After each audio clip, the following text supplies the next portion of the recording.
আজকের আলোচনার বিষয় হালাল এবং হারাম।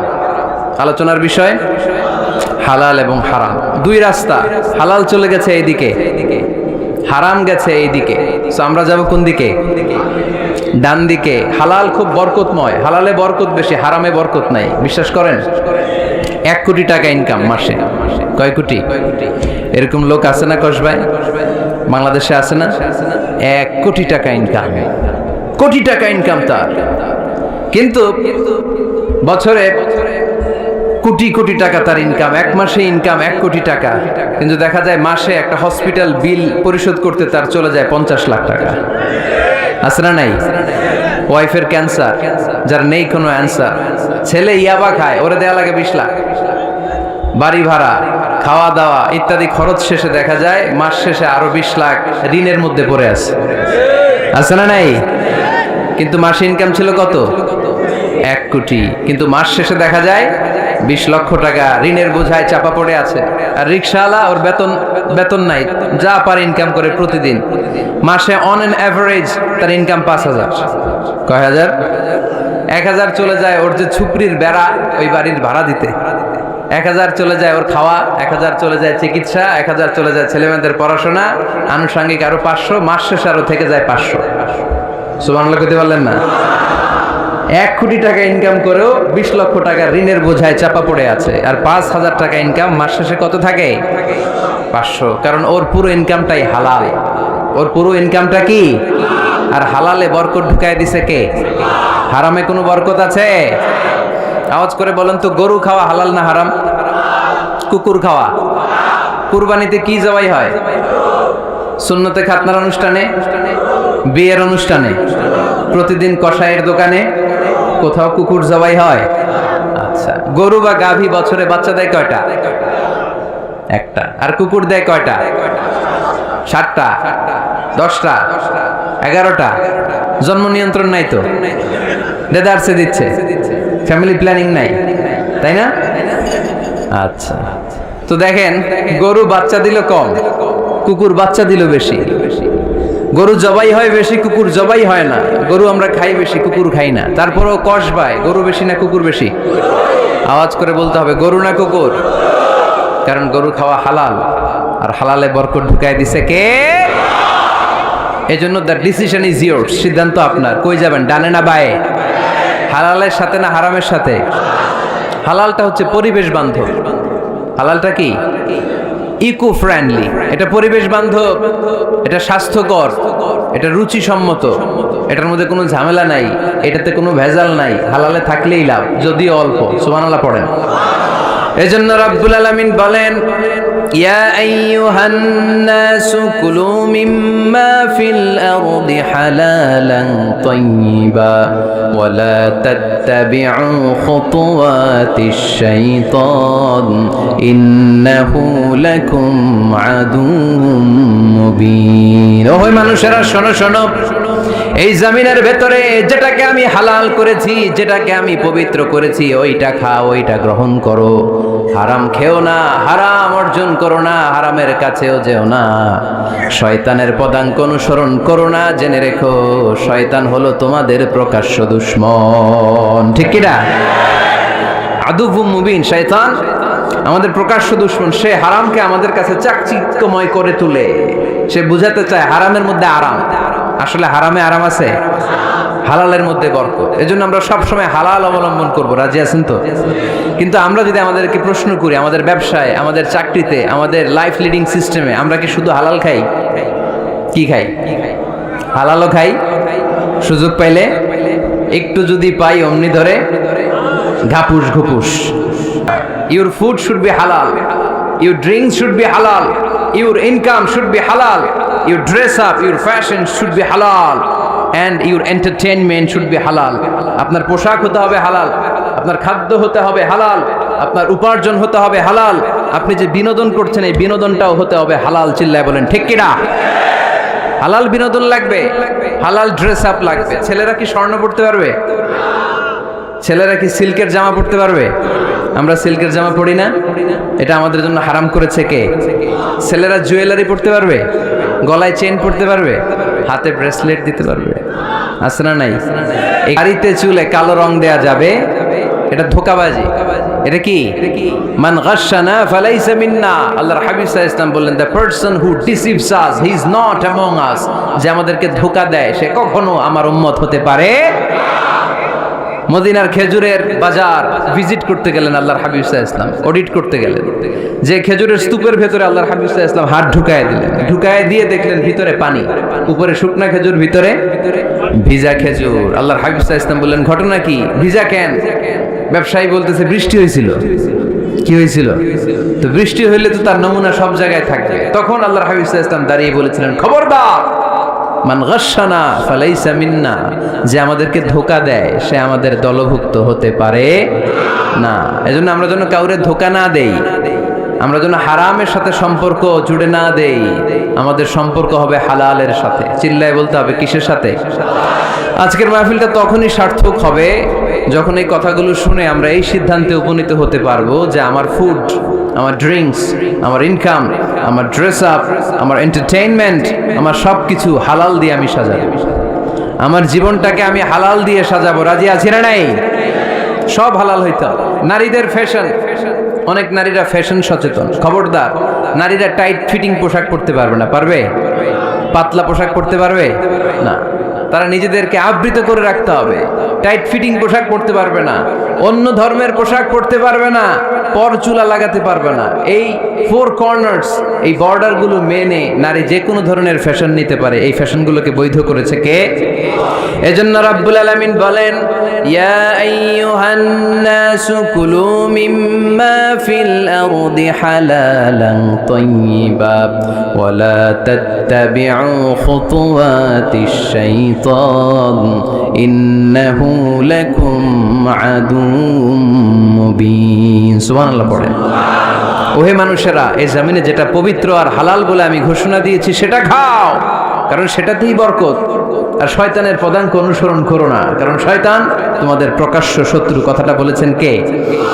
তাহলে আমরা হালালের পক্ষে না বিপক্ষে? এই আপনাদের গলার আওয়াজ। হালালের পক্ষে না বিপক্ষে? হারামের পক্ষে না বিপক্ষে? আমরা আমাদের জীবনটা হালাল দিয়ে সাজাতে চাই কি চাই না? কারণ হালালে বরকত ঢুকাই দিছে কে? এই চমৎকার দুপুরে আমরা হালাল হারামের মূলনীতির ব্যাপারে কয়েকটি কথা শুনে বিদায় নিব ইনশাআল্লাহ। পড়ে হালাল এবং হারামের প্রথম মূলনীতি হচ্ছে আল আসলু ফিল আশিয়াই আল ইবাহা। মূলত সব কিছু পৃথিবীতে যা দেখি, যা পাওয়া যায়, খাবার দাবার যাই হোক না কেন, মৌলিকভাবে সবকিছু হালাল। যুবক ছেলেরা বুঝে যাও, কান দুটো খরগোশের কানের মতো খাড়া করো। আমি সহজ করে বুঝাবার চেষ্টা করব, যদিও সহজ করে বুঝানো সহজ না। সহজ করে কইতে আমায় কহজে, সহজ করে যায় না কওয়া সহজে, ঠিক কি না? তারপর আমি চেষ্টা করছি সহজ করে বুঝানোর। খুব সহজ। আর দিন ও ইউসরুন লা উসরা ফি। দিন সহজ, এর মধ্যে কাঠিন্যতা নাই। মন জয় করার চারটা বাক্য আল্লাহর হাবিব সাল্লাল্লাহু আলাইহি ওয়াসাল্লাম আমাদেরকে শিখিয়ে গিয়েছেন। বাশিরু ওয়ালা তুনাফিরু, ইয়াসসিরু ওয়ালা তুআসসিরু। সহজ করে উপস্থাপন করো, কঠিন করো না। মানুষকে দিনের প্রতি আকৃষ্ট করো, দিন থেকে ভাগিয়ে দিও না। আমরা অনেকে দিন থেকে ভাগাই দেই, আছে না নাই? এক ছেলে হিন্দু হইছে, হিন্দু থেকে মুসলমান হইছে। আগে ছিল হিন্দু, এখন দেখে এই ছেলেরা কি সুন্নি মুসলমান বানাবে, না ওয়াহাবি বানাবে, না আহলে হাদিস বানাবে, না হানাফি বানাবে, এই নিয়ে কিলাকিলি, আছে না নাই? আহা, কি বিপদ! সে আগে হিন্দু আছিলাম, এটাই তো ভালো আছিল।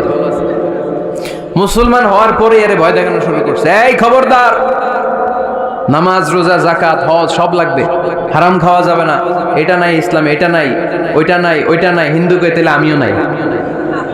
এরকম হয় না? খবরদার, আল্লাহ ছাড় দিতে চায়, মৌলবীরা ছাড় দেয় না, আছে না নাই? তো আমরা যেন কঠিন না করি। হালাল হারামের প্রথম মূলনীতি হচ্ছে basically everything in this world is হালাল। এই পৃথিবীতে যা আছে সবই হালাল। সব কি? সব হালাল, সব হালাল, সবই হালাল, অল্প কিছু হারাম। সুবহানাল্লাহ পড়েন। যদি এমন হইতো এই পৃথিবীতে যা আছে সবই হারাম, অল্প কিছু হালাল, খুব ভালো হইতো, তাই না? সুবিধা হইতো আমাদের। তা আমাদের সুবিধা করে দিলেন কে? সুবহানাল্লাহ পড়বেন না? বেসিকলি এভরিথিং ইজ হালাল। পৃথিবীর সব কিছু হালাল। আপনারা যদি কেউ কিছু বলে যে এটা কি হালাল না হারাম, আপনি হুট করে বলবেন আগে বলবো হালাল, যদি হারামের দলিল পাওয়া যায় তখন বলবো হারাম, ঠিক কি না? আমাকে যদি বলেন এটা হালাল না হারাম, আমি যদি বলি হালাল, আপনি যদি বলেন দলিল দেন, এটা আপনি ভুল বলবেন। কারণ কোনো কিছু হালাল করতে হলে দলিল লাগে না। কোনো কিছুকে হালাল বলে সাব্যস্ত করতে দলিল লাগে না। হারাম বলে যদি সাব্যস্ত করতে চান তখন দলিল লাগবে, তাও তেনা পেছানো দলিল দিয়ে হবে না, যেন তেন দলিল দিয়ে হবে, অকাট্য দলিল, এটাকে বলে আল আদিল্লা আল কাতঈয়া। অকাট্য দলিল লাগে কোনো জিনিসকে হারাম সাব্যস্ত করতে হলে। তাহলে এই যে আমাদের জন্য আল্লাহ সহজ করে দিলেন, সব কিছু বেসিকলি হালাল যতক্ষণ না এটা হারাম হওয়ার ব্যাপারে দলিল পাওয়া যায়। এজন্য হারাম হারাম জিকির না করে জিকিরটা চেঞ্জ করে করতে হবে হালাল হালাল। কথা বলেন ঠিক কিনা? এজন্য এই পৃথিবীর সবকিছু মূলত হালাল যতক্ষণ না হারাম হওয়ার ব্যাপারে দলিল না পাওয়া যায়।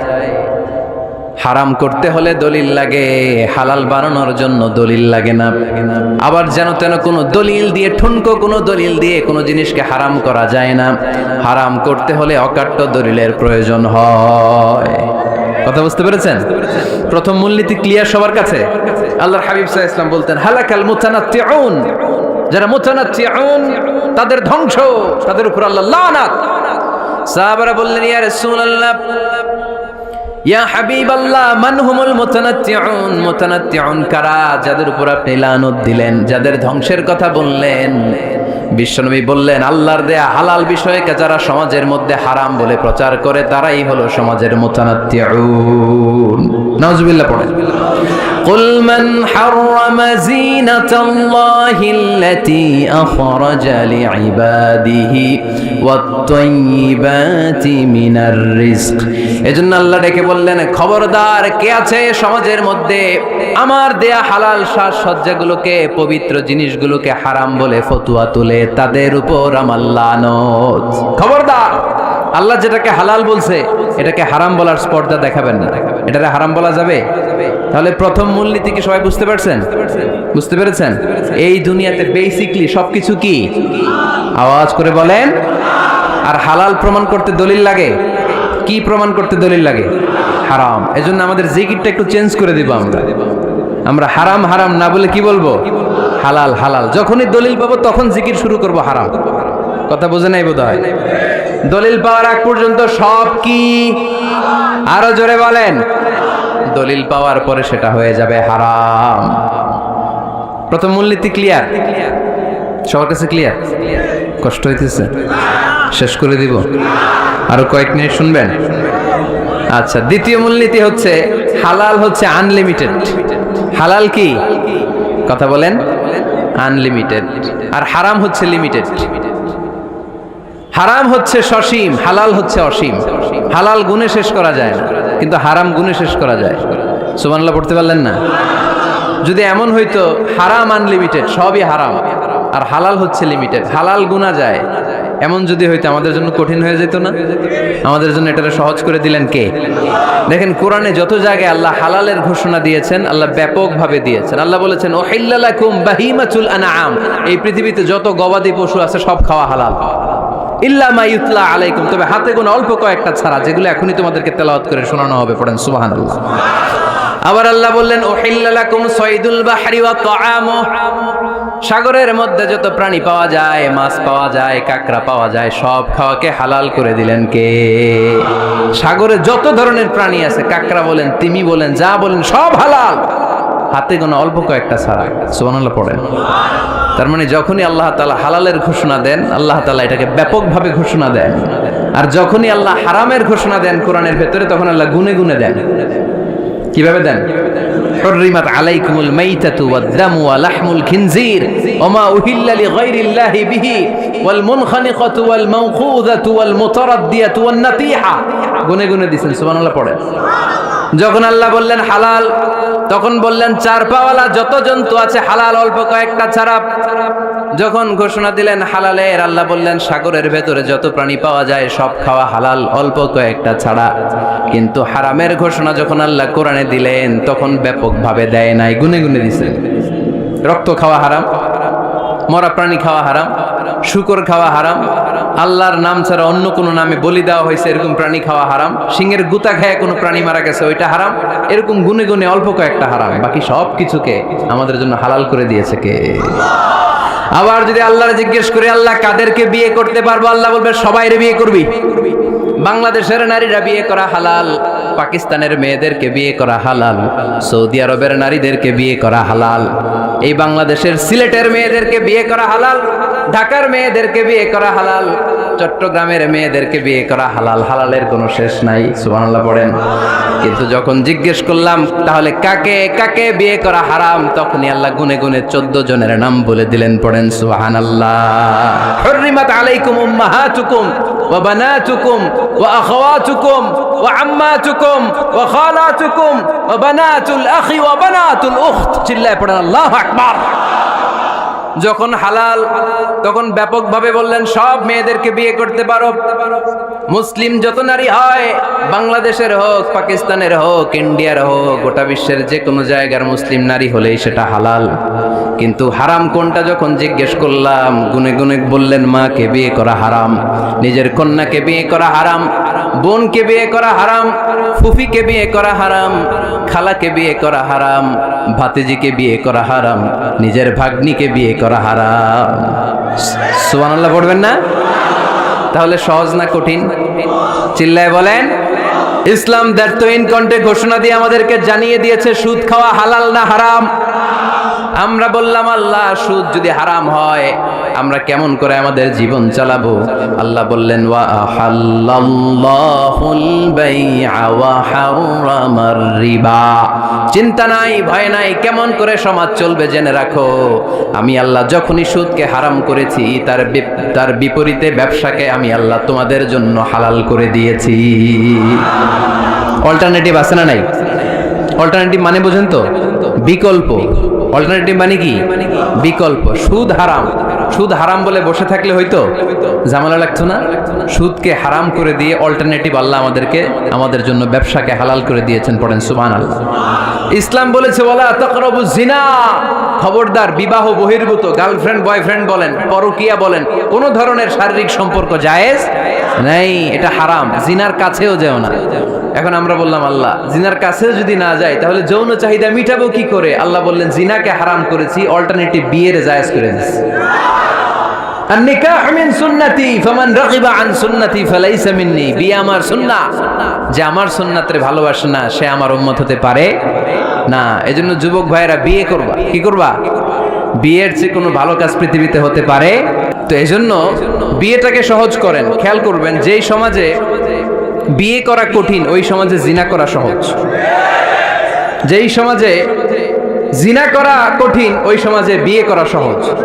ঠিক কি না? পুরো উল্টো। বাংলাদেশে কোনটা করা কঠিন? হ্যাঁ, বিয়ে করা কঠিন। বিয়েতে ফ্ল্যাট লাগবে, ছেলের গাড়ি লাগবে, নিজের পায়ে দাঁড়ানো লাগবে, 10 লাখ টাকা মোহরানা লাগবে। জিনার জন্য কি লাগবে? কিচ্ছু লাগবে না, টোনাটুনি রাজি, তুমি আমি রাজি, অবৈধ সম্পর্ক হতে আর কিছু লাগে না। চিল্লায় বলেন ঠিক কিনা? কিন্তু বিয়েতে অনেক কিছু লাগবে, এইটা ওইটা। ছেলেরা কই তুই নিজের পায়ে দাঁড়া, তুমিও নিজের পায়ে দাঁড়ায় দেখাবে, এই যে নিজের পায়ে দাঁড়াইছে। তো এতদিন সে কার পায়ে দাঁড়াইছে? নিজের পায়েই তো দাঁড়াইছে। সহজ করবেন, বিয়েরে কঠিন করেন না। ওই মেয়ে আপনার শৈশব আছে না নাই? কৈশোর, আদম আলাইহিস সালামের শৈশব কৈশোর, হাওয়া আলাইহিস সালামের শৈশব কৈশোর। জীবন শুরু করছে কি দিয়া? যৌবন দিয়ে। বিয়ের দরকার আছে না নাই? এজন্য আল্লাহ জান্নাতেই বিয়ে পড়ায় দিলেন। বিয়ের সম্পর্কটা জান্নাতি সম্পর্ক, বিয়ের ভালোবাসাটা জান্নাতি ভালোবাসা। এর চাইতে পবিত্র ভালোবাসা দুনিয়ায় হতে পারে? তাহলে ইসলাম কোনো জিনিসকে হারাম ঘোষণা দিয়ে মুখে কুলু পেটে বসে থাকে নাই, অল্টারনেটিভ সাজেস্ট করেছে। সুদ খাওয়া হারাম, অল্টারনেটিভ ইসলাম আমাদেরকে বলে দিল ব্যবসা হালাল। জিনা করা হারাম, পরকীয়া হারাম, গার্লফ্রেন্ড বয়ফ্রেন্ডের এই কালচার হারাম, তার বিপরীতে বিয়ে করা হালাল। সুবহানাল্লাহ পড়েন। এরপর ইসলাম বলে মদ খাওয়া হারাম। ইন্নামাল খামরু ওয়াল মাইসির ওয়াল আনসাব ওয়াল আজলামু রিজসুম মিন আমালিশ শাইতানি ফাজতানিবু। খবরদার, মদ, জুয়া, লটারি এগুলো হারাম করে দিয়েছে কে? আল্লাহ বললেন মদ খেও না, মদ তোমাদের জন্য হারাম ঘোষণা করা হলো। আমরা বললাম, আল্লাহ, শীত প্রধান দেশে মদ খেলে শরীরটা গরম থাকে, মদ না খেলে তো বেঁচে থাকার উপায় না। স্ক্যান্ডিনেভিয়ান কান্ট্রিগুলোতে, সাইবেরিয়াতে মদ না খেলে ওদের বাঁচার উপায় নাই। এখন অল্টারনেটিভের দরকার আছে না নাই? আল্লাহ বললেন, মদকে হারাম করেছি কিন্তু মধু খাওয়াকে হালাল করে দিয়েছি। মধু খান আপনারা? আজকে খাইছেন কে কে দেখি? আজকে অনেকে খাইছেন? মাশাআল্লাহ, হাত নামান। মধু 5-6 চামচ খেয়ে দেখেন একসাথে। মদের বাবা এটা, চিল্লায় বলেন ঠিক কিনা? শরীর গরম হবে, অনেক অনেক শক্তি হবে। মধুর মধ্যে আছে ফ্রুকটোজ, কি আছে? ফলের মধ্যে আছে সুক্রোজ, আর চিনিতে আছে গ্লুকোজ। ফ্রুকটোজ আর সুক্রোজ এটা স্বাস্থ্যসম্মত, এটা ভেরি হেলদি ডায়েট। এটা খাবেন, তাহলে সুস্থ রাখবে কে? তাহলে সুক্রোজ খাবো, ফ্রুকটোজ খাবো, আর গ্লুকোজ কমাই দিব। রাজি আছেন তো? এরপর ইসলাম আমাদেরকে বলল, ঢোল বাদ্য বাজানো এটা হারাম, অশ্লীল গান বাজনা হারাম, নাচানাচি হারাম। আমরা বললাম, আল্লাহ, বিনোদনের একটা মাধ্যম তো আমাদের লাগবে। ইসলাম বলল, ইসলামী নাশিদ যদি তুমি গাও সেটা হালাল। ঢোল হারাম, কিন্তু তার বিপরীতে দফকে হালাল করেছে কে? ঢোলের দুই দিকে আটকানো, এটা বাজালে নেফাকি তৈরি হয়, ধামধাম আওয়াজ তৈরি হয়, এমন বিট তৈরি হয়, ডান্স দিতে মনে চায়। আছে না নাই? প্রায় মাঝে মাঝে দেখি ওই গায়ে হলুদের অনুষ্ঠানে ইত্যাদি ইত্যাদি অমুক অনুষ্ঠানে বাসার ছাদের উপরে এমন বিটে হেভি মিউজিক্যাল ইনস্ট্রুমেন্ট দিয়ে এমন গান ছাড়ে, পুরো এলাকাটা কাঁপে ওনাদের সাথে। দুম্মা চলে, দুম্মা চলে, খালি কি চলে? দুম্মা চলে। খেয়াল করছেন? আপনার কাছে যদি বাজায়, এই টেবিলটা কাঁপবে সাথে সাথে, আপনার শরীরও কাঁপবে, আপনাকে ক্রেজি বানাবে। ইসলাম বলেছে না, যেটা তোমাকে ক্রেজি বানায়, যেটা তোমাকে অস্থির বানায়, যেটা তোমাকে অশ্লীল বানায়, ওটাকে হারাম করেছে কে? কিন্তু তার বিপরীতে সুস্থ বিনোদন আমাদের জন্য হালাল করে দিয়েছে কে? ঢোল বাজানো হারাম, কিন্তু ঢোলের বিপরীতে ইসলাম আমাদের জন্য দফ বাজানো জায়েজ করে দিলেন। আল্লাহর হাবিব সাল্লাল্লাহু আলাইহি ওয়াসাল্লাম যখন মক্কা থেকে হিজরত করে মদিনাতে গেলেন, মদিনার সানিয়াতুল ওয়াদা নামক জায়গায় মদিনার আবাল বৃদ্ধ বনিতা, সাহাবারা, নারীরা, পুরুষেরা, ছোট্ট সোনামণিরা দফ হাতে নিয়ে বিশ্বনবীকে ওয়েলকাম জানাতে শুরু করলো। আবার আল্লাহর হাবিব সাল্লাল্লাহু আলাইহি ওয়াসাল্লাম বলতেন, আ'লিনু আন নিকাহ বিদ-দুফুফ।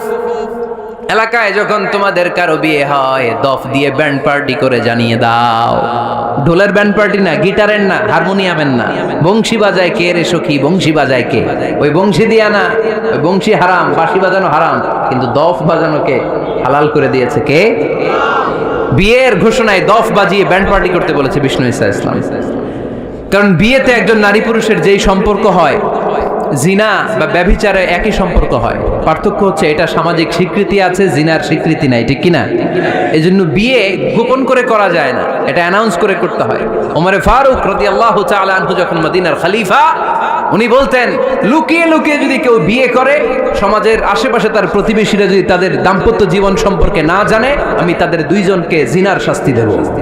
কারণ লুকিয়ে বিয়ে করা যায় না, সবাইকে জানিয়ে অ্যানাউন্স করে সবার দোয়া নিয়ে বিয়ের পিড়িতে বসতে হয়। চিল্লায় বলেন ঠিক কিনা?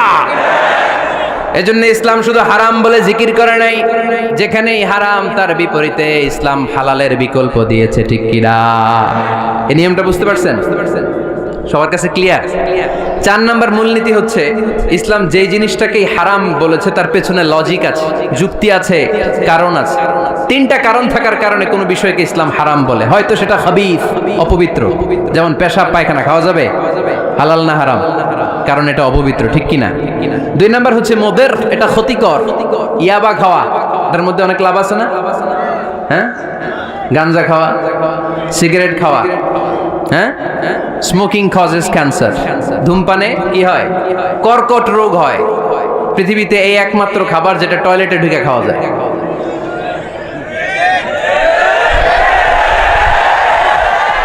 সিগারেট ছাড়া, এটা ছাড়া, এটা কোন খাবার টয়লেটে বসে খাওয়া যায়? সিগারেটই পৃথিবীর একমাত্র খাবার যেই খাবারের প্যাকেটের উপর এই খাবারের বদনাম লেখা থাকে। কালিয়ারার বাজারে এক ধরনের বিস্কুট আসছে, মনে করলেন, দেখলেন যে বিস্কুটের গায়ের মধ্যে লেখা, এই বিস্কুট যেই খাবে তারই ডায়রিয়া হবে। খাবেন? দোকানওয়ালারা কি কইবেন? তোরটা তুই খা, তোর ডায়রিয়া হোক, তোর 14 গোষ্ঠীর হোক, আমরা খাবো না টাকা দিয়ে, ঠিক কিনা? কিন্তু কি আজীব তামাশা, এই সিগারেটের উপরে লেখা এটার বদনাম, যে এটা খেলে কি হয়, ক্যান্সার, এরপরও আমরা খাই। তারপর এটা হয় টোবাকো প্ল্যান্টস থেকে, তামাক পাতা থেকে। কালিয়ারায় তামাকের চাষ হয় নাকি? তামাক পাতা কেউ দেখছেন? এটার আবার বেড়া টেরা লাগে না, কারণ ছাগলও মুখ দেয় না। কথা কি বুঝতেছেন? তো যেটা ছাগলেও মুখ লাগাইলো না, আশরাফুল মাখলুকাত হয়ে, আল্লাহর শ্রেষ্ঠ জীব হয়ে আপনি এটা মুখে লাগাইতে পারেন? গোটা বিশ্বে এই ধূমপানের কারণে লক্ষ লক্ষ মানুষ অকাল মৃত্যুতে ঝরে পড়ছে। এটা হালাল না হারাম? কারণ এটা মোদের, এটা ক্ষতিকর। ইসলাম আমাদেরকে মূলনীতি শিখিয়েছে, লা দারারা ওয়ালা দিরার। নিজেরও ক্ষতি করতে পারবা না, অন্যেরও ক্ষতি করতে পারবা না। আইনটা কার? তাহলে কোন জিনিস হারাম হওয়ার পেছনে এক নাম্বার লজিক, সেটা হয়তো অপবিত্র, কিংবা সেটা ক্ষতিকর, অথবা ওইটার মধ্যে অশ্লীলতা আছে। আওয়াজ করে যুবকরা উত্তর দাও, মোবাইলের ভেতরে পর্নোগ্রাফি দেখা হালাল না হারাম? ব্লু ফিল্ম দেখা হালাল না হারাম? নেকেড ভিডিও দেখা হালাল না হারাম? কারণ এটা অশ্লীল, ঠিক কিনা? তাহলে যেটা হারাম, তিনটা কারণে কোনো জিনিসকে ইসলাম হালাল বলে হারাম বলে অ্যানাউন্স করেছে। হয় এটা অপবিত্র, নয় এটা ক্ষতিকর, নয় এটা অশ্লীল। কয়টা? হয় অপবিত্র, অথবা ক্ষতিকর, অথবা অশ্লীল। পৃথিবীতে যত জিনিসকে ইসলাম হারাম বলে ঘোষণা করেছে, তার প্রত্যেকটার মধ্যে তিনটার কোনো না কোনো একটা আছে না নাই? এই তিনটা জিনিস, তিনটার একটা না পাওয়া গেলে কোনো জিনিসকে হারাম বলে ঘোষণা দেওয়া যাবে